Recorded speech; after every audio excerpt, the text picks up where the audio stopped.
Marco from Splitfire at the Escanaba Logging Expo, and I seen he's got a little new-ish. Yeah, yes. It's not on the website yet, but it will be probably in a week or so. Okay. So, yeah. So new to the industry, a little roadside logging enhancement here. It's called the Bucket Lite. Yeah. We built the Bucket XL, which is a similar toothy grapple for a quick attach loader. Okay. Not hydraulic, you can pick stuff up and you can bucket as well. And the same sort of logic where, you know, anything 10 inches and under, it kind of sucks the bucket on the ground. You know, if you're gonna dip your, if you're not being mindful, you dip your blade or something like that, you're gonna resharpen it. It just makes that smaller stuff easier to bucket up with Limwood, that kind of stuff. And beyond 10 inches is probably too heavy to lift in. Probably right. Yeah. But the way it works is you just, you know, this piece of hardwood here, but normally you would, and this is stuck in the teeth now. There we go. So you would come over, pick up this side, rest it on the end, and come over the end and just kind of jam it in there, let the tooth grab into it, and from there you can get your saw and you can bucket to whatever length you want it. And we have a little optional feature on it. For the guys that want to sharpen their blade, you can pop out these little hooks that are on magnets, and they just kind of lock in the bottom, just like that. And this thing pivots.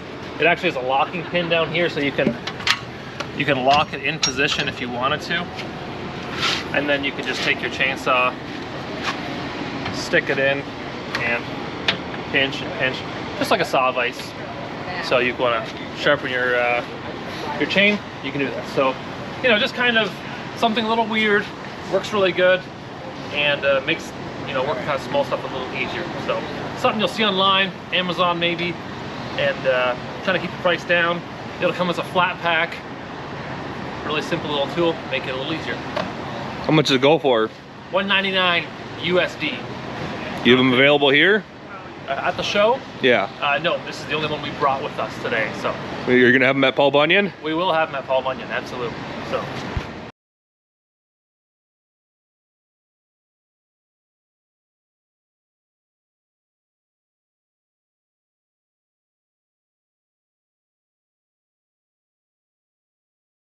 And if you want to take it off, it's simply you grab the pin. This lets it rotate, but you grab the handle up here. There you go. It's not light, but it's 50 pounds. Yeah. 50 pounds. Yeah, maybe 50, 60 pounds. 50 pounds. Now, can you drop your tailgate with just this out, or is it gonna hit the? No, you can. We'll find out, I guess, too. But no, it should be good. Oh. Does it hit? Just barely. So you guys developed this here just recently. Yep. And how many are you gonna be bringing to Bunyan? I don't know. We'll probably bring 5 or 10 of them. I won't think too. I got limited space in this trailer, unfortunately. So You can put me down for one. I think for $199 for this thing, I think this is pretty handy.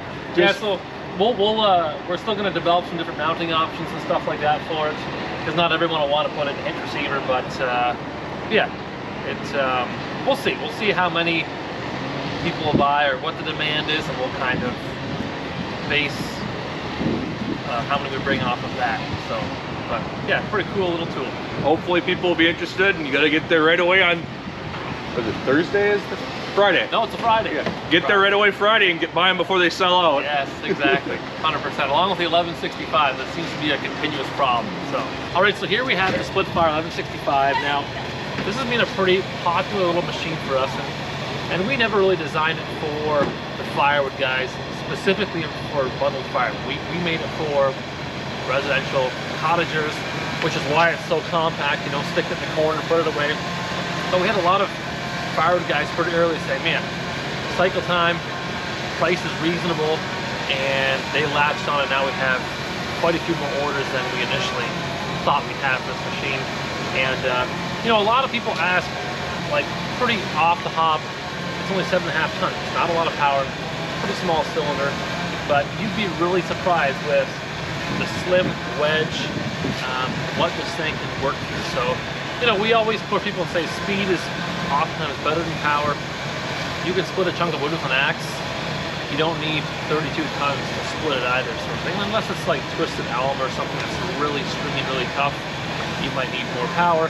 Obviously, multi-way wedges are going to take even more power yet. But on a single, you know, wedge that's nice and slim, you can bury through a lot of stuff really quickly. So, yeah, overall, the package just works really good. We got some options on this one, like a knee control, a right side table. It's got a lifter, a hydraulic lifter on the left side here. And of course, you can't go wrong with a Honda. One thing that's actually surprised us quite a bit too is for the bundled Firewood guys is going with an electric option. Like that's something that we see the odd homeowner that wants to be a little more convenient as far as not pulling a motor over or little maintenance. But for bundled Firewood guys in the winter that want to split inside, the electric option is pretty decent. And yes, it does have about 10% less performance as far as speed, not power. Power is the same, but speed is a little slower. But in the big picture, it's better than splitting outside if it's below freezing temps. You can sit inside an electric and split really comfortable and get a whole bunch of that bundled Firewood inventory for spring. So yeah, let's fire this thing up and split a couple rounds. Good old Honda, a little choke. It's a little chilly today.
like price point wise, you know, depending on how many options you put on a machine like this, you're going to be right around $3,900, $4 grand. And if you ship it, it comes on a skid just like it sits. It's got all the oil in it. You literally take out the skid, put gasoline in it, and you're split. It's like a 10-minute process. So real simple. And in relation to some of our other machines, like the 2265 is a very popular machine for Splitfire. We sell a lot of these to homeowners, small estates, that kind of stuff. And the 1165 is a 3-second cycle time, so 2 seconds down, 1 second up. The 2265 is the same cycle time, so it's 3 seconds one way, 3 seconds back. So it's just, the vertical machines are a little more precise. You can get a little more of a neat square block for your bundled firewood. But if you're getting into maybe some bigger stuff, like the 1165 is good for 18, 20 inches. Let's say you get some 26 or maybe the odd chunk of 30.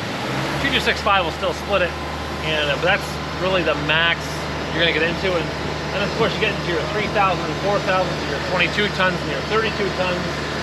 And you know, you can put 4 ways and do all the options, and you're going up to, you know, $5,500 and $6,500 or $7,000, and you go up to 10 if you want to put high flow kits on, or you know, 8-inch lift, bigger tires, whatever options. Stroke lengths too, all adds cost. But there's an option for everybody, as we say at Splitfire, and that's one thing we love to do, is add a lot of options so people can make it exactly what they want for their operation.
Of course, we have our handy dandy excavator machines now. We sell these in a couple different sizes, and actually we haven't shot a video of it yet, but we will soon. But we have a 6000 series model too, which is a 50-ton excavator machine. You're looking at least an 8-ton excavator for that, but our most common and popular option would be a 4000 series on a KX057 or something like that, a 5-ton excavator. It works really good on something like this. And you're not buying a machine to split firewood size wood with this. You're using this on, let's say, a 40-inch round or a 36-inch round, getting it down to maybe a 40-pound chunk. And the cool thing with the Splitfire models is that the cylinder is inside. There are two-way splits, so it can go back and forth both directions. You're not waiting for it to retract before you can split again.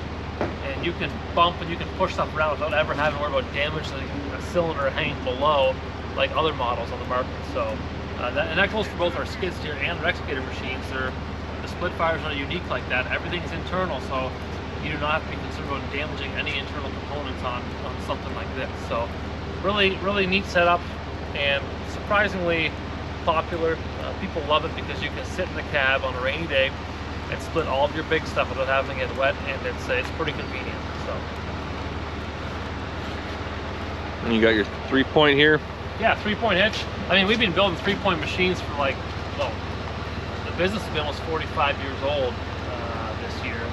And the 3-point hitch machines, I mean, just like any of the excavators and the skid steer stuff, it's zero maintenance, right? You're taking all of your hydraulic flow and pressure off the back of your tractor.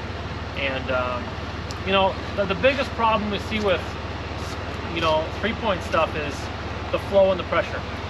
A lot of tractors have mediocre flow, and some of the newer tractors you're running 2,400 psi, which is on the real low side of what you want for psi. So if you got a tractor that runs good flow and good pressure, a 3-point is a real economical way of getting into a log splitter, but you have that restriction of flow and pressure. And this one here has a hydraulic lifter, which is a great option. I mean, we always recommend a hydraulic lifter because you're bending over, picking up stuff. This will do it for you, and you can sink your back, your knees, and it just makes splitting that much easier, sort of thing. So we make these in all kinds of models.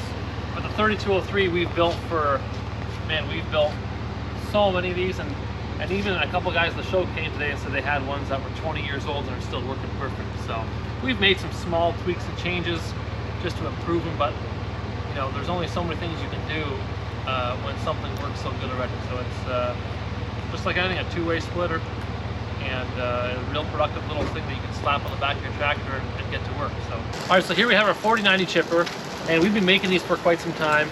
This chipper looks quite a bit different from the average chipper because most rotors are on a vertical plane, and this one's on a horizontal plane, really quite low. So we wanted a chipper that was really safe, because chippers are inherently dangerous. There's a 135-pound rotor spinning at 2,000 RPM. All sorts of stuff can go wrong. You throw a chunk of rebar, a big screwdriver, a crowbar, you know, stuff is gonna get hammered to pieces. So we wanted a machine that was really safe. And so what we designed was a roller box that was all 3/8 plate, which is really overkill. It's got a nice long in-feed chute, but it's also really open as well too. If you stick that camera in the opening here too, most chippers have a 4" by 6" opening. This here's got, it's like a 6 by 18" opening. So when you get your real brushy stuff that's got all the Y branch stuff, you can dump it in here and it'll go through without having to push it and jam it too much to get the feed. So real simple belt drive systems on these, and they weigh about 700 pounds. You know, like other chippers will be in the 450, 500-pound range. This thing weighs 700 because we just got a lot of steel in it. It helps it run smoother, a little more stable, and yeah, generally chippers take a beating, so we want to make something like the Splitfire does. It needs to last, it's got to run well. So they're super easy to maintain, and this one here is not a Honda, this is a Lawson engine. We got a bit of a larger external fuel tank on it, and it's got the e-stop still integrated, so if you got to shut it off in a hurry, you can do so. And we're just a real compact machine. It's under 36 inches too, so if you got to go through a fence or a gate, you can do that. And it's just a really productive little machine that gets a lot of work done in a real compact space. So, What's the price point on it? price point on it is, in US dollars, you'd be $4,800 approximately with this engine option. If you wanted to go to the Honda, it's gonna be about $500 more. And the Lawson actually has about 10% more power than the Honda as well. So kind of, you know, if you're buying the Honda, you're probably going for longevity. Because Hondas, the GX-Vs, or like the GX is just a good engine. But the Lawson, you save a little bit of money, get a little more power out of it, and you get a bigger fuel tank as well. So overall, it's been a great chipper for us. They're not easy to make. There's a lot of round circles. We do a lot of rolling of steel to make this thing work, but they've been a good seller for us, and we really enjoy, you know, having these on our product line.